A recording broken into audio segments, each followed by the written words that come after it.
Hello everybody, I am Jayant Ganguly from Regional Science Center and Planetarium Calicut, and I will take you to the world of liquid nitrogen.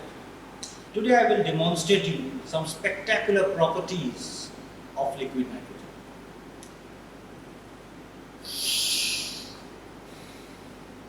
Let us breathe in and breathe out. I have filled my lungs in its full capacity with air. And what all things went inside is shown in the pie chart back. You can refer to it. It shows that 78.8% is nitrogen, 20.95% is oxygen, and remaining forms the inert gases. So, oxygen is the lifeline for us to live in this planet. Our full metabolic activities depends on oxygen. We breathe in oxygen and breathe out carbon dioxide. And the oxygen is mostly produced by photosynthesis in the plants. Nitrogen, though it is having the maximum percentage, that is around 78.08%, but in general it is harmless, it is tasteless, it is odorless. We breathe in and breathe out without any problem. Now what happens is that if we subject this air, which you are breathing in and breathing out, to tremendous pressure, what happens? The molecule, the intermolecular distance between the molecules of the air decreases. The van der Waals forces decreases. Ultimately, the liquid air is formed. Then through a process of cryogenic distillation, we can take out liquid nitrogen from this liquid air. So today I will be showing you some of the spectacular properties of liquid nitrogen. We are in the world of liquid nitrogen. So much air, so much vapor, so much is evaporating. It is a fully misty environment. Liquid nitrogen is evaporating. It's so cool. It's so cool. How cool? It's around minus 198 degrees centigrade. At this temperature, if we try to touch it with our hand, we may have burns in our hand. There are certain spectacular properties using this particular liquid nitrogen. I will demonstrate you one by one. Now I will demonstrate you the various properties of liquid nitrogen. The liquid nitrogen is 2 minus 198 degrees centigrade. You should not touch it, it will burn. So I am putting protective ears, gloves in my hand. We should not put it in our eyes so that it will spoil and damage our eyesight. So I am wearing protective ears, glasses. But how do we transport liquid nitrogen? It is transported through a specially designed jar. It is called a Dewar flask. It is inside this, and the liquid nitrogen is stored, is transported from one place to another. I will show you that how do we take out liquid nitrogen. We just have to open this, and we see that liquid nitrogen is taken out. Here, you can see the liquid nitrogen, and now I am trying to capture it inside. So cool, minus 190 degrees. It's odorless. I do not smell anything. It's non-poisonous. I am still alive, so it's non-poisonous. Further, it's colorless, but it's white. The fumes are white in color. Why is so? It's because what happens is that the air molecules, the moisture in the air, condenses on it as micro droplets. And these micro droplets totally internally reflect light. And you see that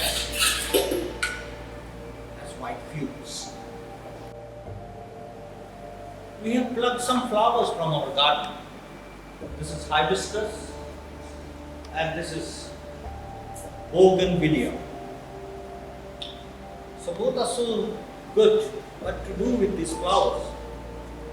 Let us see if we have someone around us. Can you come?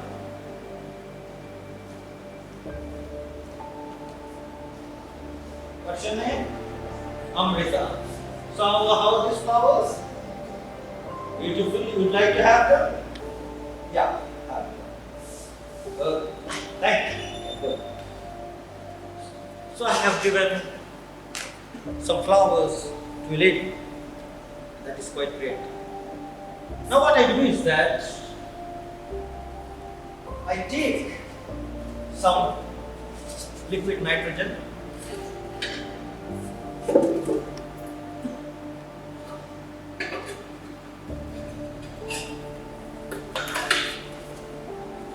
in a container, a thermocol, insulated container in a thermocol made container, and I fill it with liquid nitrogen. Now what I do is that I put some flowers, same type which I have already given to that lady. I close this box. I give this back, scan back to the Divas box. I close it. The flowers are here. And let us see what happens. The flowers were so fresh because inside the cells of the flower there were liquid water, there were chemicals, cytoplasm, and lot of other chemicals which forms the cells of the flower. Now when I freeze these flowers to a temperature of around minus 128 degrees centigrade, what do we expect? Let us see what happens. Let me again call that lady and let me again try to present her this flower. Come.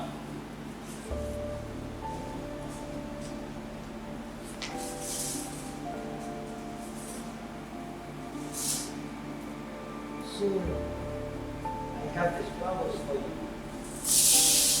What happened? The flower crushed.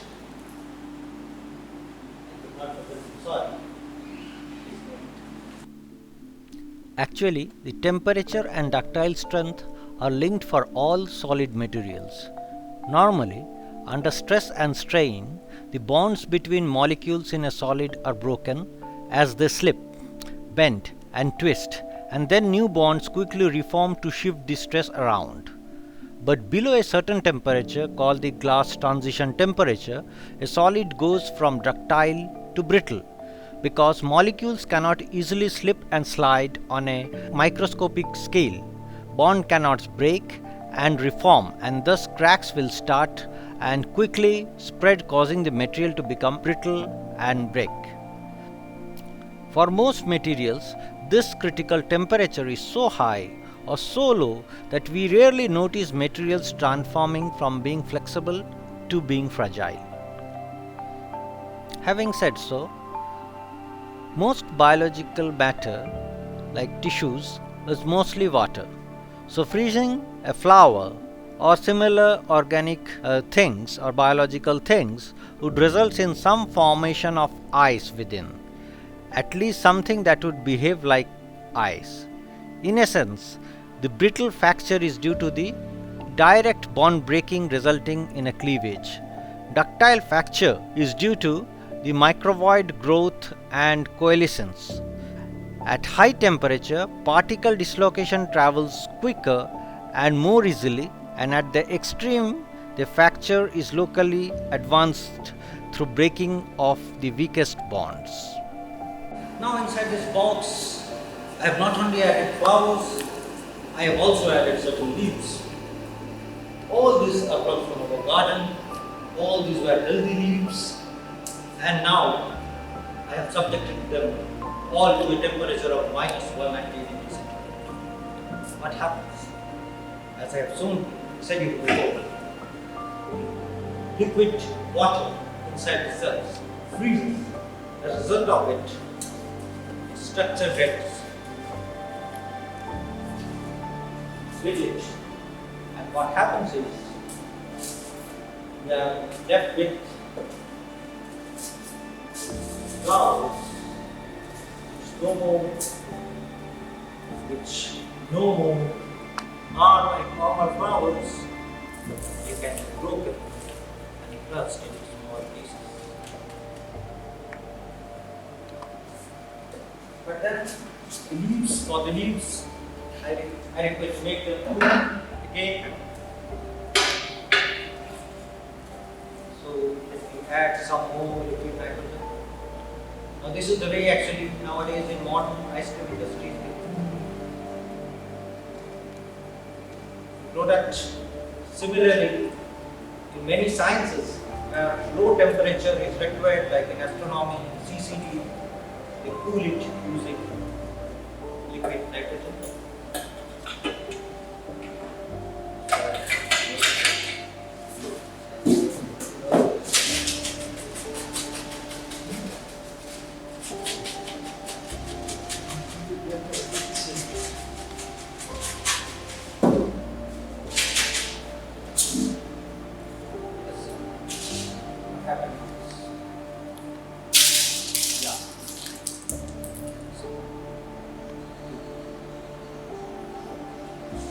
Let's take one more leaf and let us try to see what happens. The reason is same, what has happened for the flowers.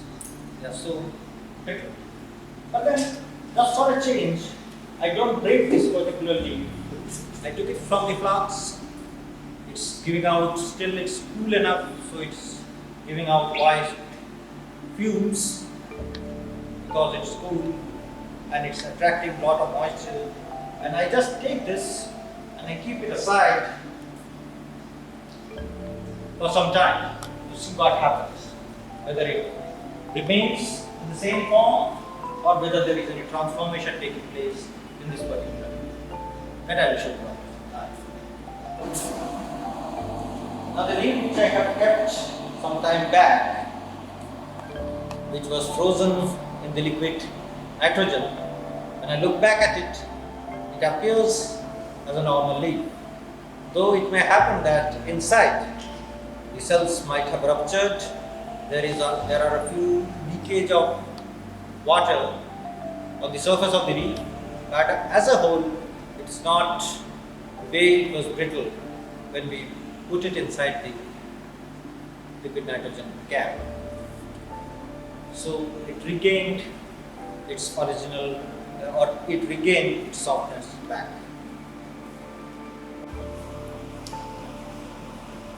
I have a banana with me. So since I am working in Regional Science Center Calicut, which is in Kerala, these types of bananas are quite common here. And it's quite tasty.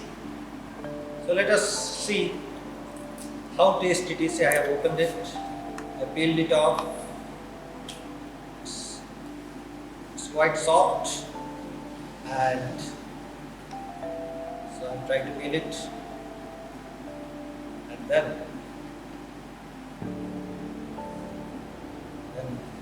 I can eat it also. Quite tasty. Now what I do? Inside this container, I have already kept liquid nitrogen.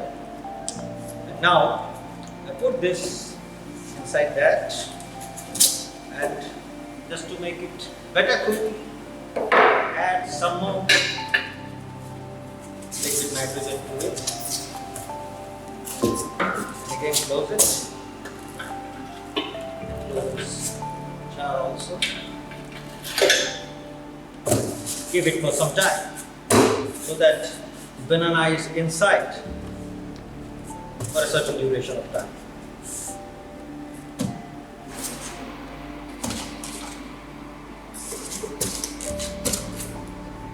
This is the banana which I was eating.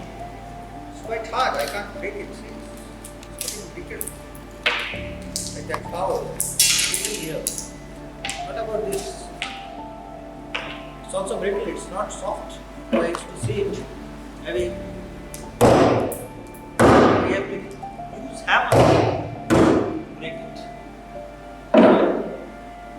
Again, we are seeing how in extreme cold environment we can actually harden substances.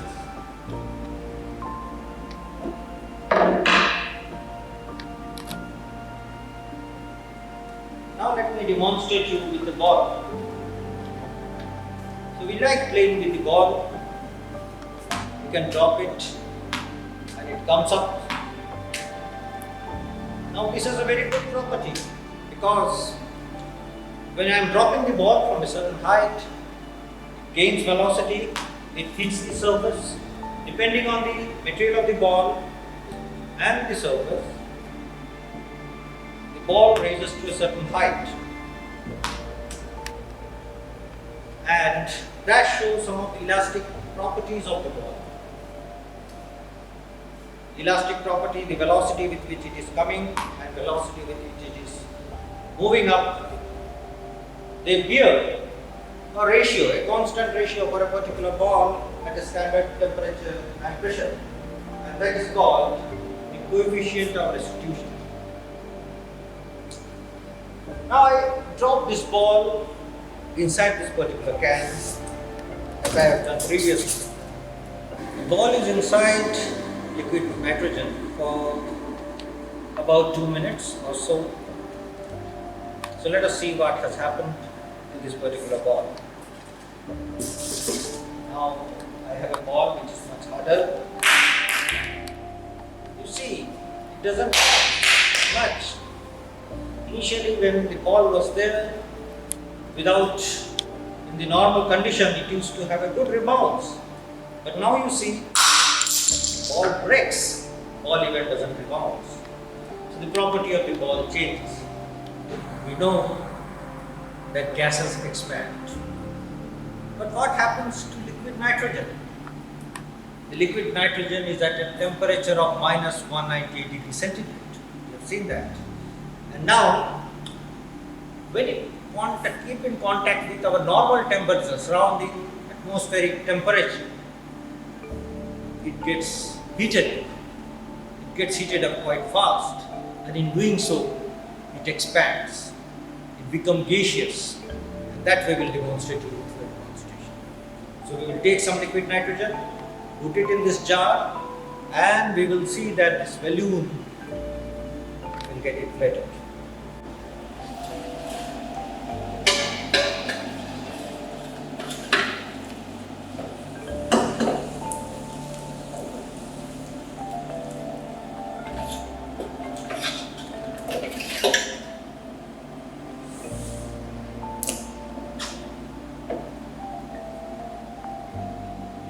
Spectacularly it is expanded. The air inside expands, it gets cool, and the liquid nitrogen expands inside. You can see the balloon has inflated to such a huge volume. That was really a great explosion. This particular gadget is present in most of our kitchens in our house. It's a pressure cooker. So in a pressure cooker, what do? We rice or the vegetables, whatever we want to boil inside, we put water and then we close this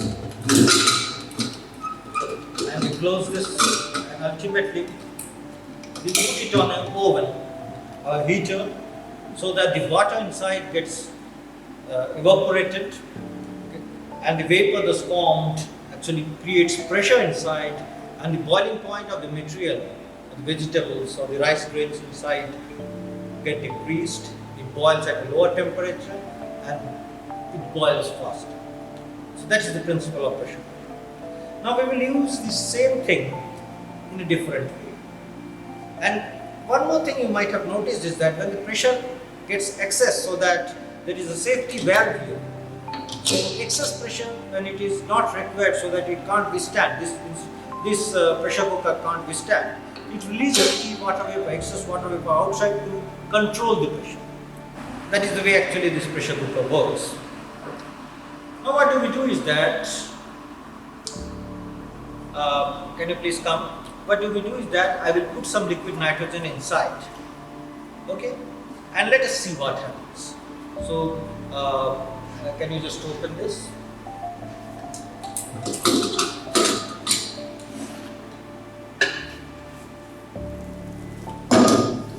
Close it fast.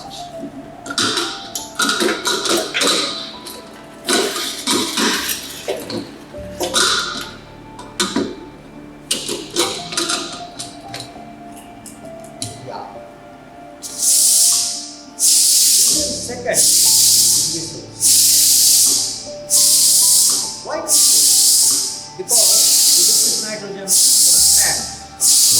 When it expands, liquid gaseous state and the pressure to release the pressure so that it comes down, to bring down the pressure.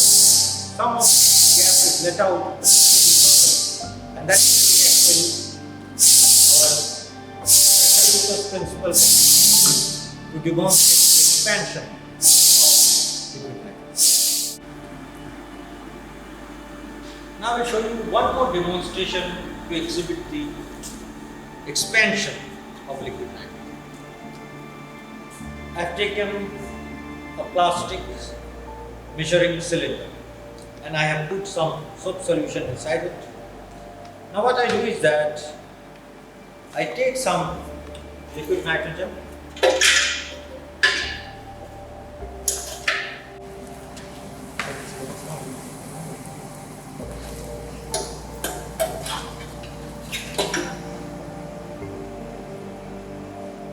this demonstration is popularly known as the elephant's toothpaste demonstration.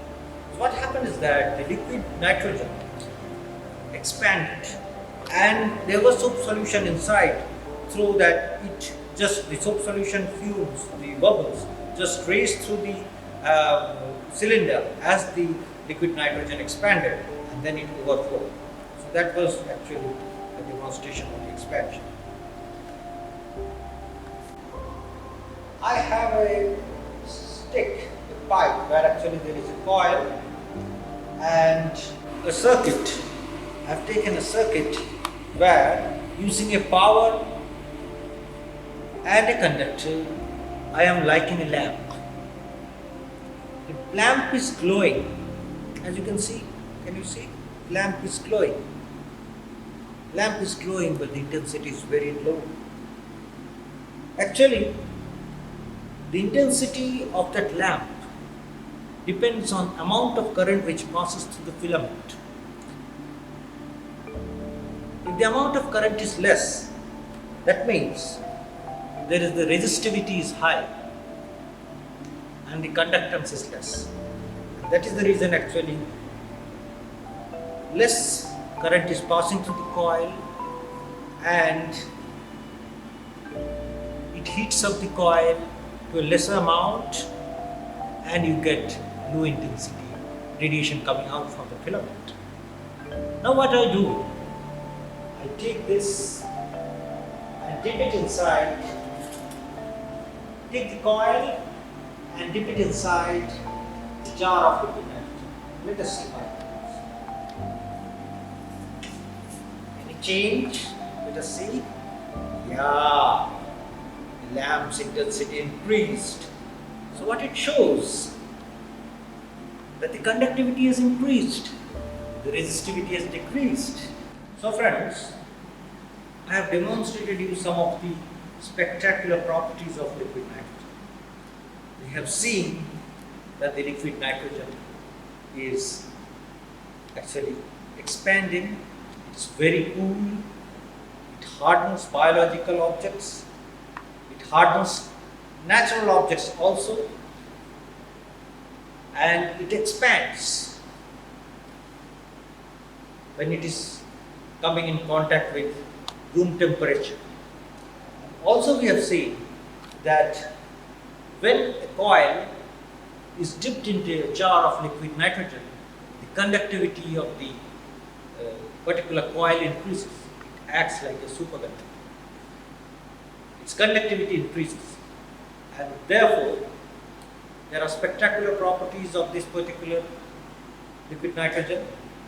This particular science comes under the domain of cryogenic science, which are having a numerous number of applications not only in our daily life but in many scientific and technological research.